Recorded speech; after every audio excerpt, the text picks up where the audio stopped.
Quero pedir aos irmãos que abram suas Bíblias para Mateus, capítulo 1.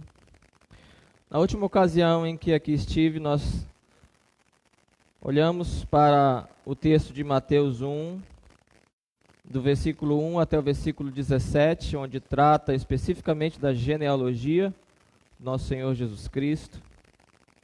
E eu quero hoje dar continuidade nesse texto. E nós vamos olhar então do verso 18 até o verso 25.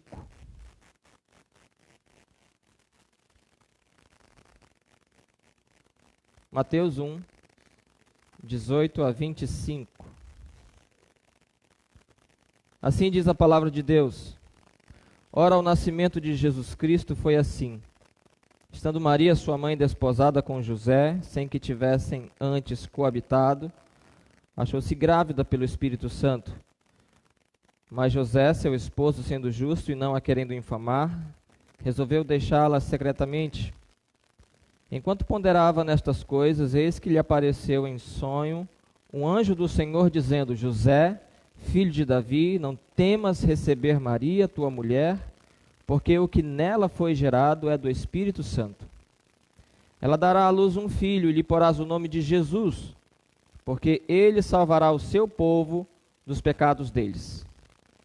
Ora, tudo isso aconteceu para que se cumprisse o que fora dito pelo Senhor por intermédio do profeta: eis que a virgem conceberá e dará à luz um filho, e ele será chamado pelo nome de Emanuel, que quer dizer Deus conosco. Despertado José do sono, fez como lhe ordenara o anjo do Senhor e recebeu sua mulher.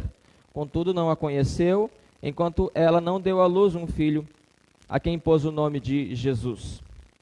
O título desta mensagem é Jesus, o filho de Davi, filho de Deus.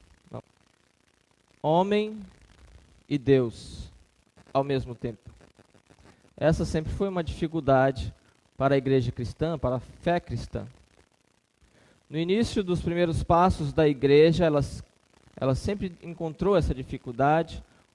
Ora as pessoas atacavam um lado dessa verdade, ora atacavam o outro, ora atacavam os dois, dizendo que Jesus era um meio termo entre as duas coisas.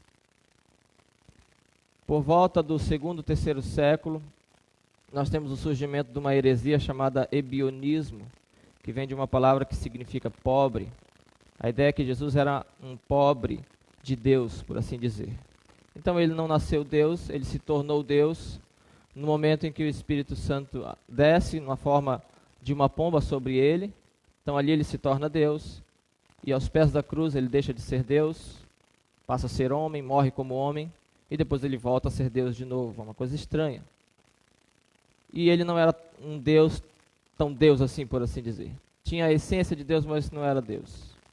Essa heresia logo foi descartada pela igreja, porque essa heresia ela se apoiava em rejeitar alguns textos das Escrituras que dizem claramente que Jesus é Deus. Mas depois disso surgiu uma outra heresia chamada arianismo, por conta daquele que propõe a tese, que é Ário, um bispo em Alexandria. Ele disse, bom, Jesus, a gente pode dizer que ele é Deus, mas ele é um Deus menor. Ele é um deusinho, é um Deus pequeno, é um Deus criado. Então o ebionismo agora ele torna-se mais sutil. Ele é a mesma heresia que nega a divindade de Cristo, mas agora de uma maneira mais sutil. A gente pode chamar de Deus, mas ele não é tão Deus assim, ele foi criado. Então, depois de longos debates, longas lutas, levanta-se um jovem diácono chamado Atanásio, no Concílio de Nicéia, no ano 325. E é curioso que naquele concílio Atanásio não tinha nem direito a voto. Ele só estava acompanhando o bispo Alexandre de Alexandria. Ele era um diácono e estava lá para acompanhar. Dá uma palavra a Atanásio. Atanásio defende que Jesus é Deus e Jesus é homem. E naquele concílio, a igreja finalmente entende que Jesus é Deus e é homem. Isso não se explica, isso se aceita. Uma última tentativa dos semi-arianos de dizer que Jesus não é tão Deus assim, é muito curiosa essa tentativa. porque ela se vale de apenas um I. Talvez seja o I mais importante em toda a história. Porque eles diziam que Jesus não é homoousios, ele é homoiousios. São duas palavras gregas muito parecidas, a diferença é apenas um I no meio da primeira. E a primeira quer dizer que Jesus é semelhante a Deus. E a segunda quer dizer Jesus é Deus. A partir do Concílio de Nicéia, a igreja realmente entende que Jesus é Deus e Jesus é homem ao mesmo tempo. Em Constantinopla, em 381, aproximadamente 60 anos depois, a igreja firma esse entendimento na seguinte credo: creio em um só Senhor, Jesus Cristo, Filho unigênito de Deus, nascido do Pai antes de todos os séculos, luz da luz, Deus verdadeiro de Deus verdadeiro, gerado, não criado, consubstancial ao Pai. Por ele todas as coisas foram feitas, e por nós homens, e para a nossa salvação, desceu do céu e encarnou pelo Espírito Santo no seio da Virgem Maria e se fez homem. Desde então, é assim que a igreja crê. Jesus é Deus e Jesus é homem. Ponto final. Esse é o entendimento da igreja desde então. Isso não é trivial. Isso não é banal. Isso não é uma coisa sem nenhum valor. Isso não é uma coisa que perdeu o significado. Essa é a base da nossa fé. A igreja chegou nesse ponto porque ela entendeu que é isso que as Escrituras afirmam sobre Jesus Cristo. Nós não conseguimos entender, nós não conseguimos explicar, mas nós aceitamos. De manhã eu falei que João tem uma tese, a tese é Jesus é Deus, mas essa tese não é só de João. Toda a Escritura afirma isso, principalmente e especificamente os livros do Novo Testamento. Paulo fala isso em textos específicos, Pedro fala isso em textos específicos, Lucas fala isso em textos específicos, Marcos da mesma forma e Mateus da mesma forma. E estamos diante de um texto que ele fala isso. Esse trecho é a mensagem, a continuação apropriada para o trecho de 1 até o versículo 17. Porque de 1 até o versículo 17, Mateus vai dizer que Jesus é o Messias de Deus vindo ao mundo.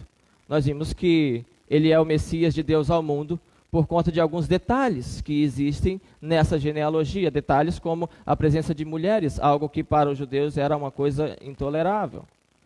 O fato dessas mulheres serem pecadoras, ou pelo menos estarem envolvidas em algum tipo de escândalo. E o fato dessas mulheres serem gentias, serem estrangeiras, não serem do território de Israel. Isso mostra que Jesus é o Messias de Deus ao mundo. Explica também o fato de Jesus ser filho de José legal, mas não ser filho de José de sangue, por conta da profecia que havia sobre Jeconias.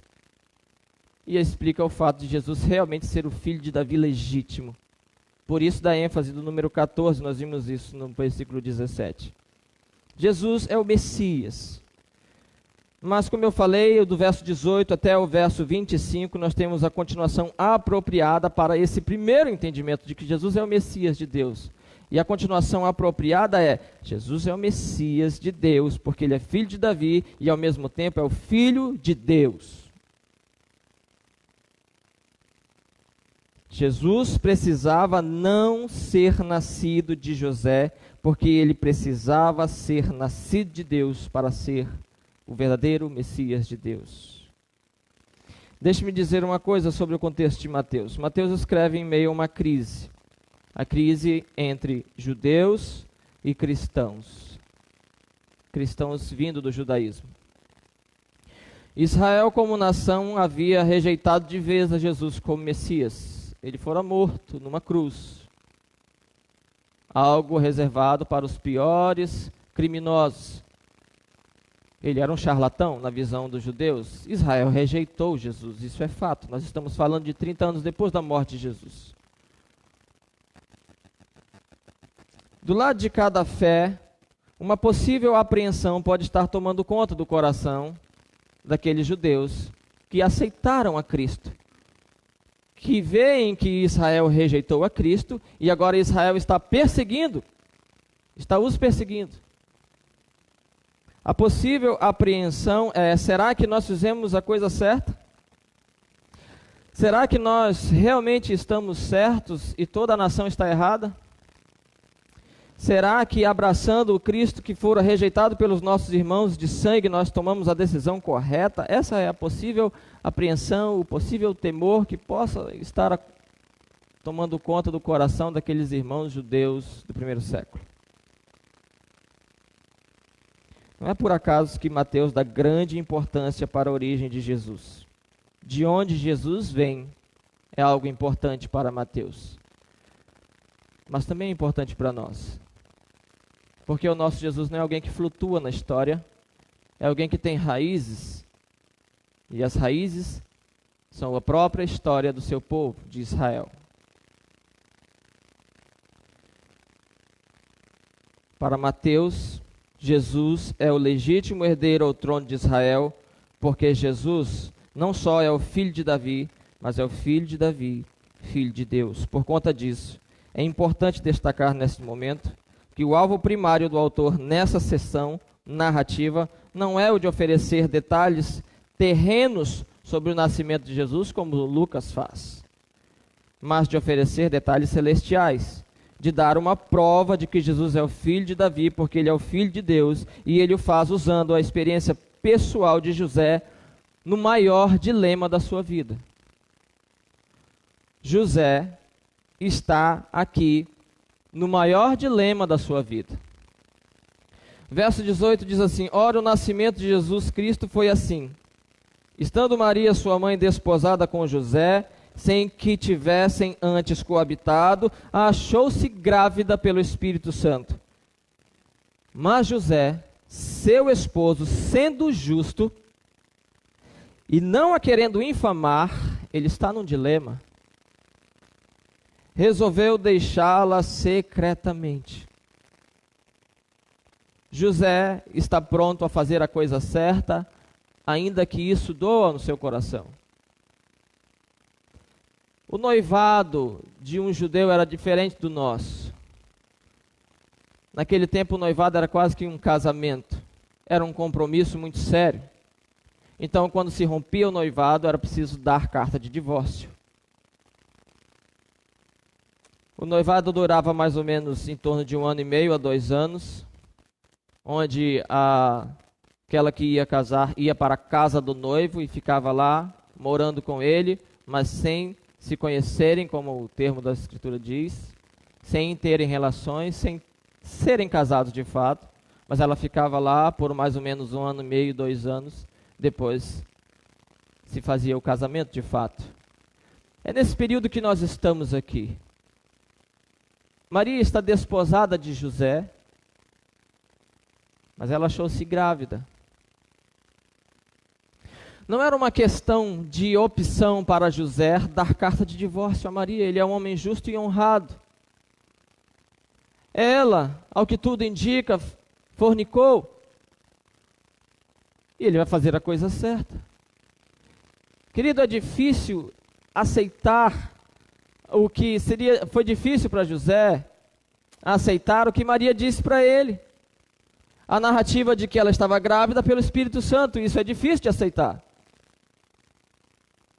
Maria já sabia disso, já tinha dito isso para ele. Em Lucas capítulo 1, verso 35, o anjo avisa Maria sobre isso, sobre o que estava acontecendo com a vida dela. Mas é difícil para José aceitar isso. José é justo. Ele não pode compactuar com o pecado, ele não pode aceitar o que Maria está falando para ele, estava resolvido a fazer a coisa certa, deixar Maria, mesmo que de maneira discreta, mesmo que em silêncio, porque a amava. Verso 20, enquanto ponderava nestas coisas, eis que lhe apareceu em sonho um anjo do Senhor, dizendo: José, filho de Davi, não temas receber Maria, tua mulher, porque o que nela foi gerado é do Espírito Santo. Então aqui José tem a confirmação de que Maria estava falando a verdade, de que a sua história não era uma fábula, de que ela não estava querendo enganar. José tem a confirmação, por incrível que pareça, Maria fala a verdade. Então o anjo explica a José o motivo de isso ser assim, o motivo disso acontecer. E a explicação, em resumo, é porque a missão deste que vai nascer exige isso, ele não pode ser filho de José. Verso 21, ela dará à luz um filho e lhe porás o nome de Jesus, porque ele salvará o seu povo dos pecados deles. Ele não pode ser pecador, ele não pode ser oriundo, nascido de um pecador, porque do contrário, como que ele ia se salvar se ele também fosse pecador? Existe muita teologia aqui. Como que Jesus vai nascer de José, um pecador, e vai salvar os pecadores? Ele não podia nascer de José. Ele vai salvar o seu povo dos pecados deles. E quem não tinha pecados? Jesus vai nascer para uma missão singular. Ele é o Messias Salvador, mas não o Salvador de algo externo ao povo, como Roma, a pobreza ou outra coisa parecida, mas algo interno, os pecados deles. José não podia ser o pai natural de Jesus, porque é o homem quem transmite a natureza pecaminosa.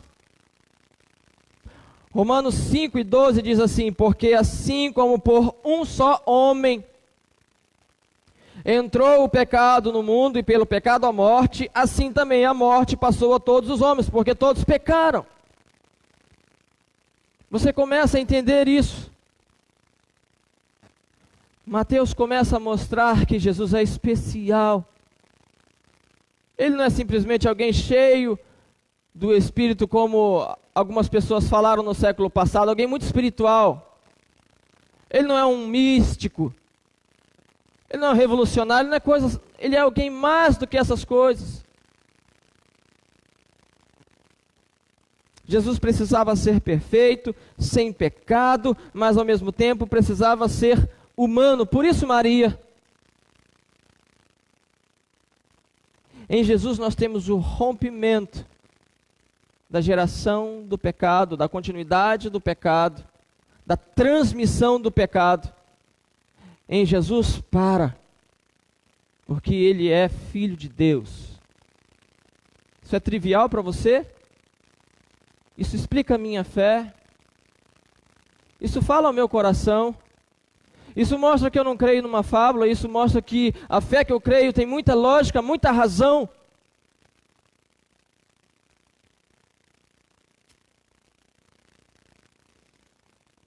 Ao mesmo tempo, que Jesus precisava ser homem, humano, ele precisava ser Deus para poder receber a ira de Deus num só ato, num ato eterno, porque ele é eterno.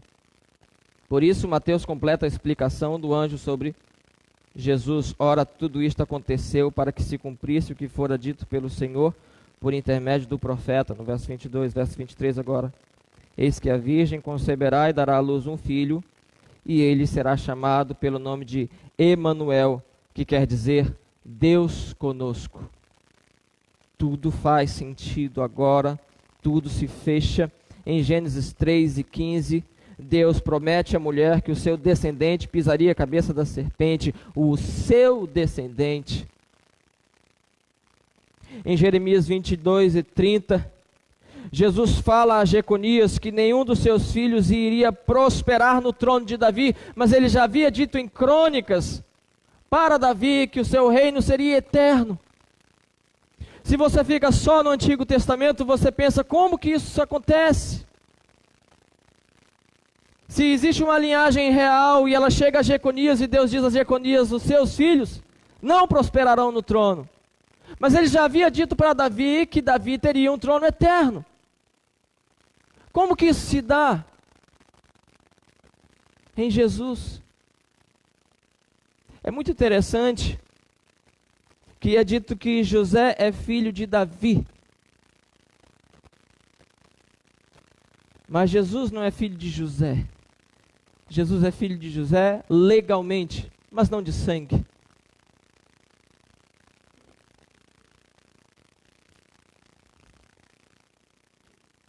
Então, por entender o plano de Deus, verso 24. Despertado José do sono, fez como lhe ordenara o anjo do Senhor e recebeu sua mulher. Contudo, não a conheceu, enquanto ela não deu à luz um filho, a quem pôs o nome de Jesus. Queridos, foi só por isso que José não se divorciou de Maria.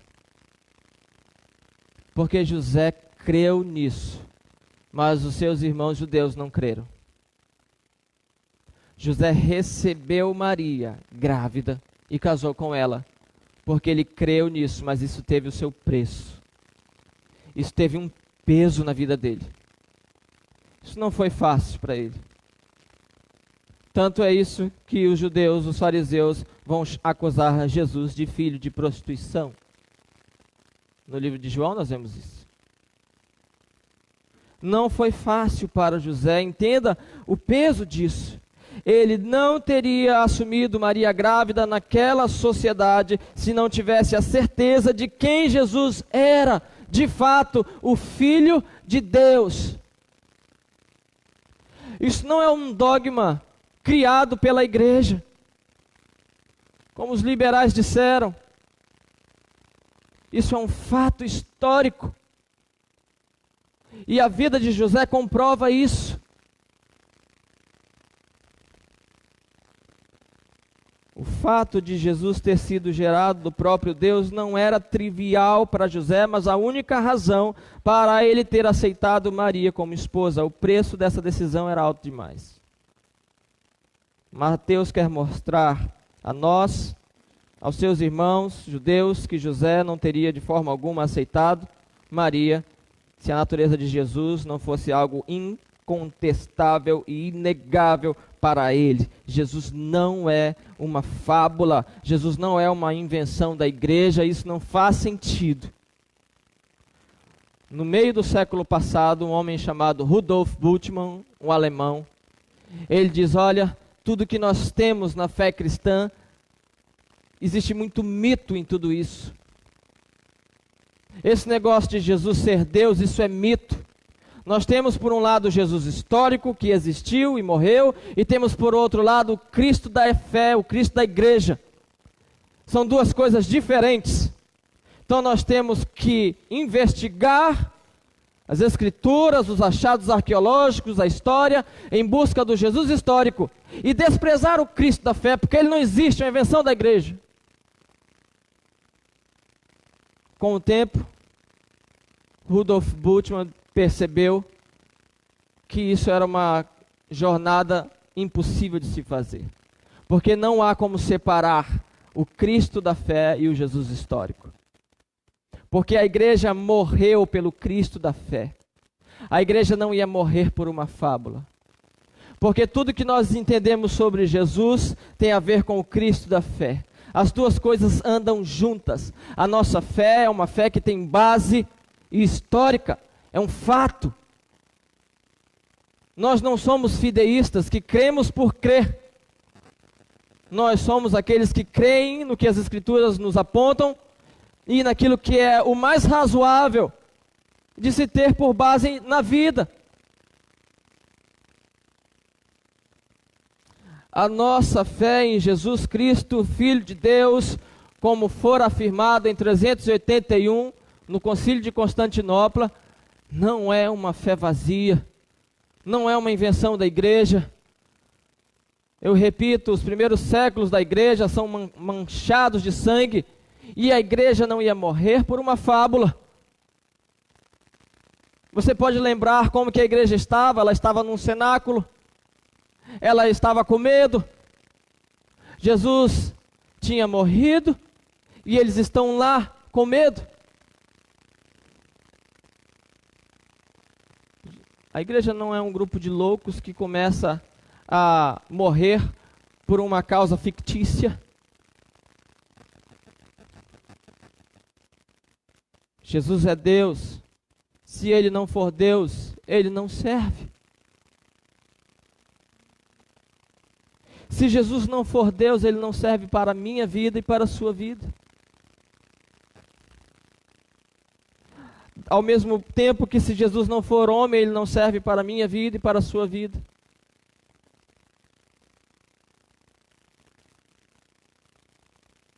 Você crê realmente que naquela cruz existia um homem e ao mesmo tempo um Deus? Que como homem Ele representava você, estava no seu lugar, recebendo o castigo que você merecia. E que como Deus Ele estava fazendo isso de uma vez por todas, de uma maneira eterna, cabal, infinita, de um valor eterno. O próprio Deus, compensando a afronta a Ele mesmo. Se Jesus não for Deus e não for homem ao mesmo tempo, Ele não serve para nós. As tentativas de tentar dar uma explicação mais filosófica, mais humana para isso, terminaram em heresias e terminaram negando uma coisa ou outra. Não era fácil para aqueles irmãos da época de Mateus dizerem isso, que Jesus é Deus, Jesus morreu numa cruz. Que Deus é esse que morre numa cruz?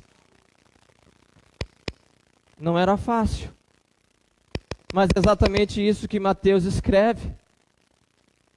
Mateus não desborda de um tema complicado.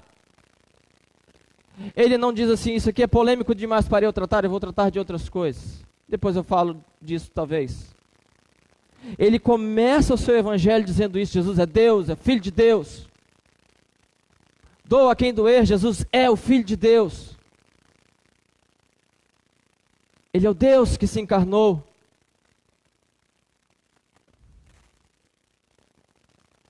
Não podemos viver a fé cristã como se ela fosse um mito, uma fábula, um conto. Nós temos que crer, confiar, viver isso, amar isso, ser tomados por isso, acreditar a nossa vida nisso. David Hume, cético, tem uma história interessante dele, em relação a ele e George Whitefield, pregador livre da Inglaterra.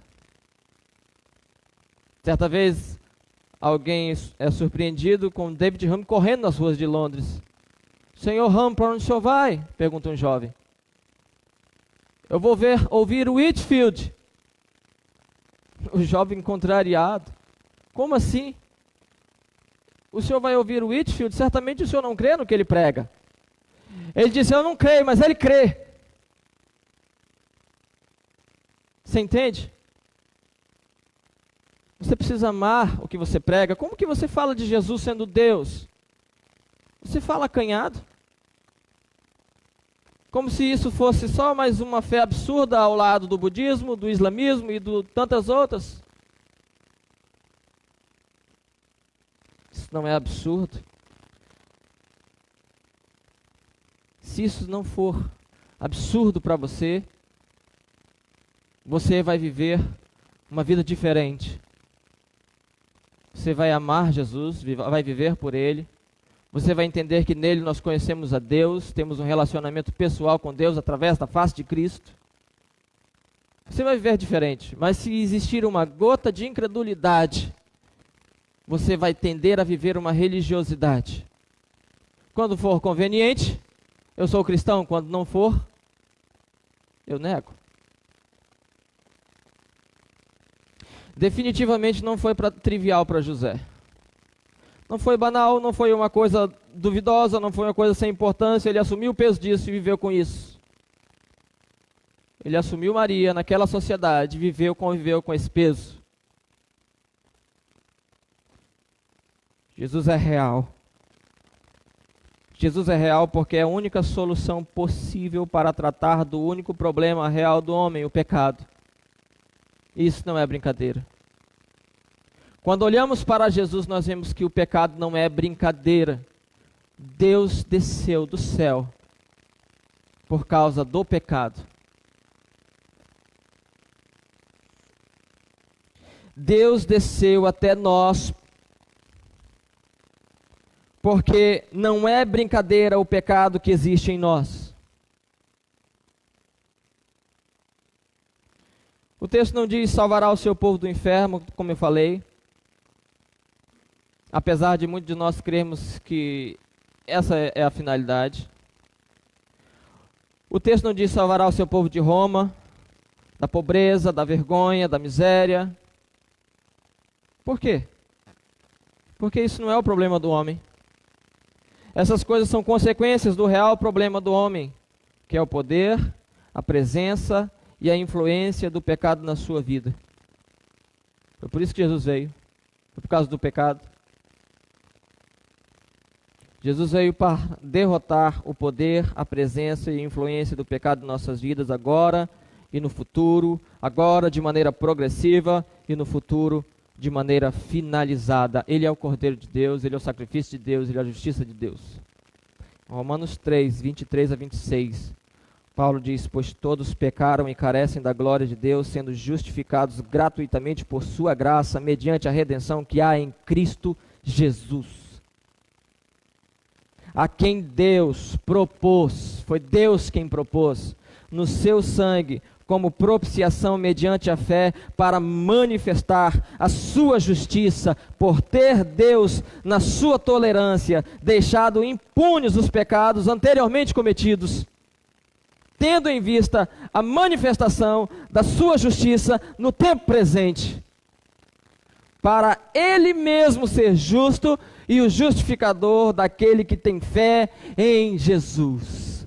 Jesus é a justiça de Deus revelada ao mundo. Não foram os sacrifícios que foram feitos no passado, eram sombras. Em Jesus, os pecados impunes são punidos, são tratados. Ele é o Deus, homem, o Cordeiro de Deus que morreu por nós. E é a justiça de Deus manifestada a nós. Queridos, o Jesus que nasceu, viveu e morreu entre nós, ressuscitou, é o Deus eterno que está vivo. Ele é real e digno de todo o nosso louvor e de todo o nosso sacrifício. Se você serve a esse Jesus, entenda que nada pode ser maior do que isso. Nada pode ser maior do que isso. José aceitou de bom grado o peso disso por toda a sua vida, porque ele entendeu que nada era maior do que Jesus. Nada era mais valioso do que Jesus. Nada era mais digno da sua vida do que Jesus. Ele estava pronto. Eu aceito. Eu recebo Maria como minha esposa. Jesus vale a pena. Ele é digno. Quero finalizar com o texto de Apocalipse capítulo 5, de 11 a 14. Lá em Apocalipse, João tem uma visão do céu. Ele diz, vi e ouvi uma voz de muitos anjos ao redor do trono, dos seres viventes e dos anciãos, cujo número era de milhões e milhares de milhares, proclamando com grande voz, digno é o Cordeiro que foi morto, de receber o poder, riqueza e sabedoria, e força, e honra, e glória, e louvor. Então ouvi que toda criatura que há no céu e sobre a terra, debaixo da terra e sobre o mar, e tudo que neles há, estava dizendo, aquele que está sentado no trono e ao Cordeiro, seja o louvor, e a honra, e a glória, e o domínio pelos séculos dos séculos. E os 4 seres viventes respondiam, amém. Também os anciãos prostraram-se e adoraram. Ele é digno. Ele é digno de todo louvor, de toda a nossa glória, de toda a nossa adoração. Ele é o Filho de Davi, Filho de Deus. Você vive por isso? Você vive para a glória dele? Um dia nós vamos fazer coro a esses seres que estavam lá no céu. Um dia nós vamos cantar, glorificar e honrar a esse Jesus, o Deus que esvaziou-se a si mesmo e sofreu a morte de cruz. Um dia nós vamos retribuir todo o seu sacrifício, um dia nós vamos demonstrar todo o nosso amor, toda a nossa gratidão, tudo será claro, tudo será cristalino para nós naquele dia. Mas deixa-me dizer uma coisa, comece agora a viver para a glória de Deus, comece agora a valorizar a Jesus, quem Ele é, a sua pessoa, o que Ele fez. Comece agora, viva para Ele, viva para a sua glória, você não vai ser frustrado, você não vai se arrepender.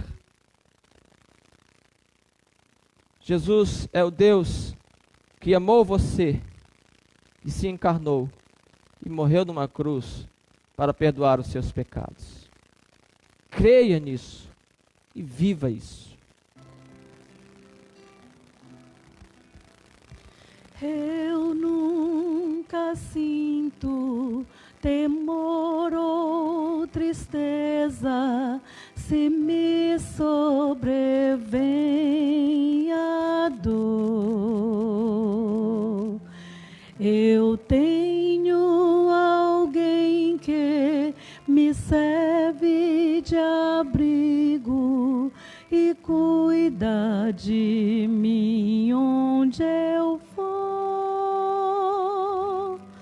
Nunca estou só, porque eu sei que vai comigo.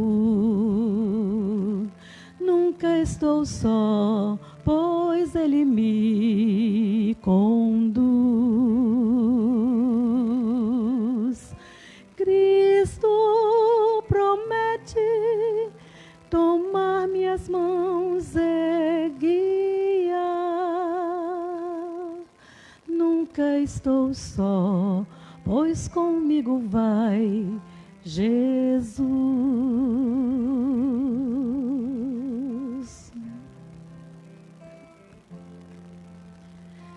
Quero seguir-te, Senhor, quero honrar-te em todo o meu proceder.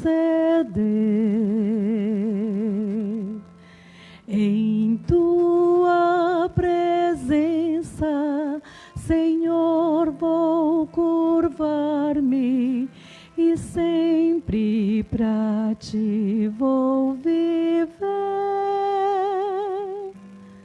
Nunca estou só, porque eu sei que vai comigo. Nunca estou só, pois Ele me conduz. Cristo promete tomar minhas mãos e guiar. Nunca estou só, pois comigo vai Jesus.